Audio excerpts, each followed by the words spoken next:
সময়ের কাজ সময়ে করতে না পারলে কখনো কোনো কাজে সফল হওয়া যায় না। আসসালামু আলাইকুম, আমি পলিশ ব্লগের পলি বলছি কুষ্টিয়া থেকে। আমার নতুন আরেকটি ব্লগে সবাইকে স্বাগতম। কাছে দূরে যে যেখান থেকে ভিডিওটি দেখছেন, আশা রাখছি সবাই আল্লাহর রহমতে ভালো আছেন।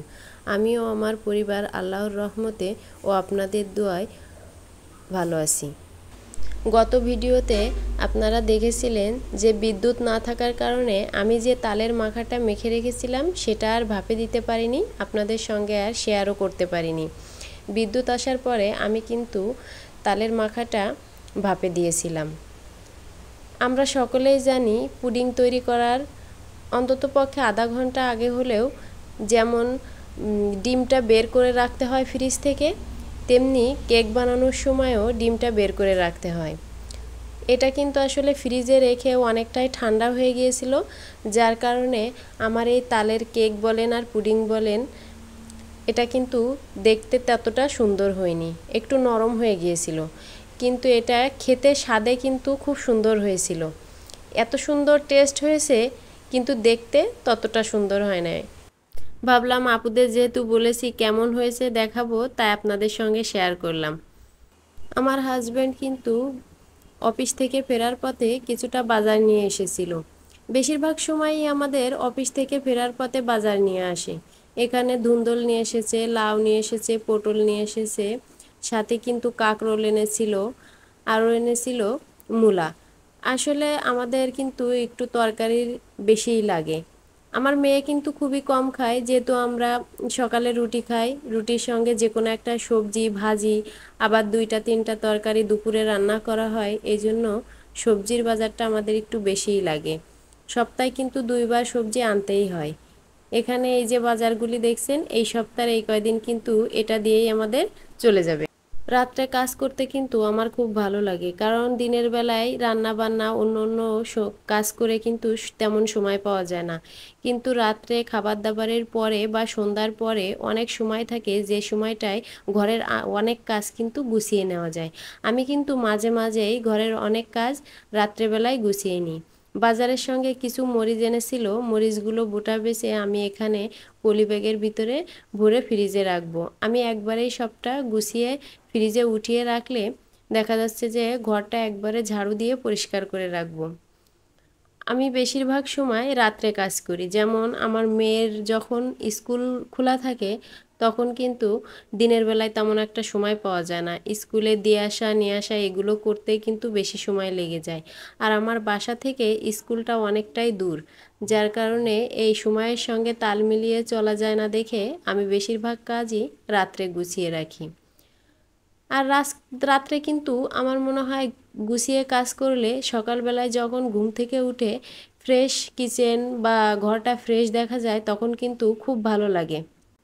আমার মতো কোন কোন আপুরা রাত্রে বেশিরভাগ কাজই গুছিয়ে রাখেন, কমেন্টের মধ্যে কিন্তু জানাতে পারেন। যেসব আপু বা ভাইয়ারা এখনো পর্যন্ত একটি লাইক দিতে ভুলে গিয়েছেন, আশা রাখছি আপনারা একটি লাইক দিয়ে দিবেন। আর যারা লাইক দিয়ে দিয়েছেন তাদেরকে অসংখ্য ধন্যবাদ।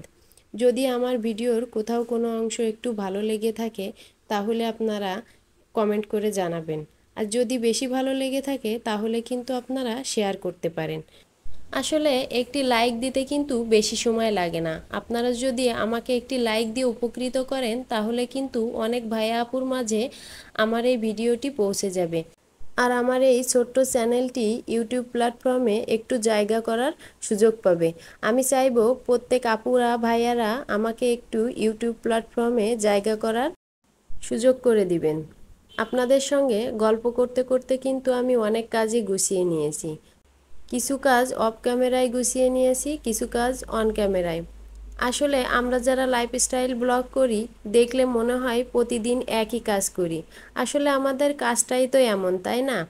ঘরে বসে কি আর কাজ, এই যে দেখলে মনে হয় টুকিটাকি কাজ, এগুলো কাজের পর্যায়েই পড়ে না, কিন্তু এগুলো করতে করতে যে কখন সময় চলে যায় বোঝা যায় না। আর যাদের একটু গুছিয়ে থাকার স্বভাব আছে, আমার তো মনে হয় তারা সময়ই পায় না। তারপরেও চেষ্টা করি একের পর এক কাজ করে গুছিয়ে কিছুটা সময় বের করার। গুছিয়ে কাজ করলে কিন্তু বেশি সময়ও লাগে না কাজ করতে।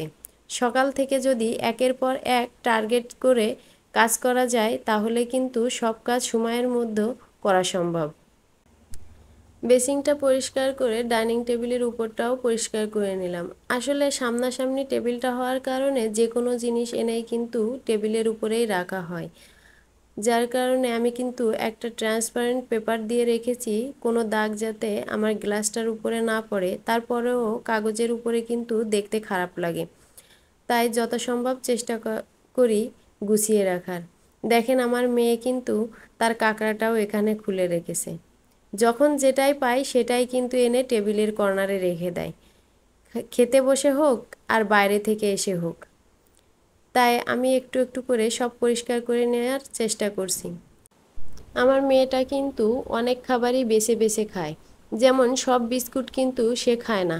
এই যে চকলেট বিস্কুটগুলো দেখছেন, এগুলো খেতে কিন্তু তার খুবই ভালো লাগে। অন্য বিস্কুট ঘরে থাকবে তারপরেও কিন্তু সেটা খাবে না, যতই ক্ষুধা লাগুক আর যাই হোক না কেন। এখনও কিন্তু তার সেই ছোটোবেলার অভ্যাসটা থেকেই গিয়েছে। এখনও মনে হয় দেখলে যে 1-2-তে পড়ে, কিন্তু আসলে না, সে কিন্তু ক্লাস 8-এ পড়ে। এই যে এখন মাঝরাত্রে সে কিন্তু তালের বড়া খাবে, তাই ভাবছিলাম একটু তালের বড়া ভেজে দিই, আপনাদের সঙ্গেও শেয়ার করি যে মাঝরাতে আমি কি করছি।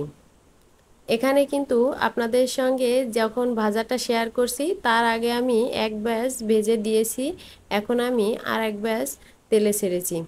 অল্প করেই তৈরি করব যাতে এখনই খেয়ে শেষ হয়ে যায়। আমাদের ঘরে মানুষ কম হলেও কিন্তু চাহিদা এক একজনের এক এক রকম।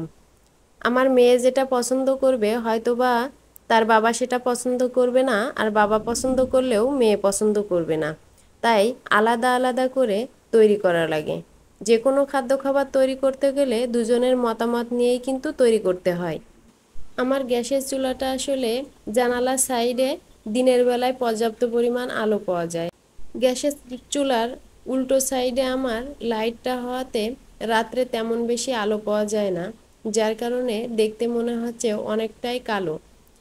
আমার কাজ করতে কিন্তু সমস্যা হয় না, শুধু ভিডিও যদি রাত্রেবেলায় করতে যাই তখন কিন্তু একটু অন্ধকার দেখা যায়। এই যা আপনাদের সঙ্গে গল্প করতে করতে ভিডিও শেষ প্রান্তে চলে এসেছি। আমার ভিডিওর কোথাও যদি কোনো অংশে একটু ভুল হয়ে থাকে তাহলে ক্ষমা সুন্দর দৃষ্টিতে দেখবেন। আল্লাহ হাফেজ।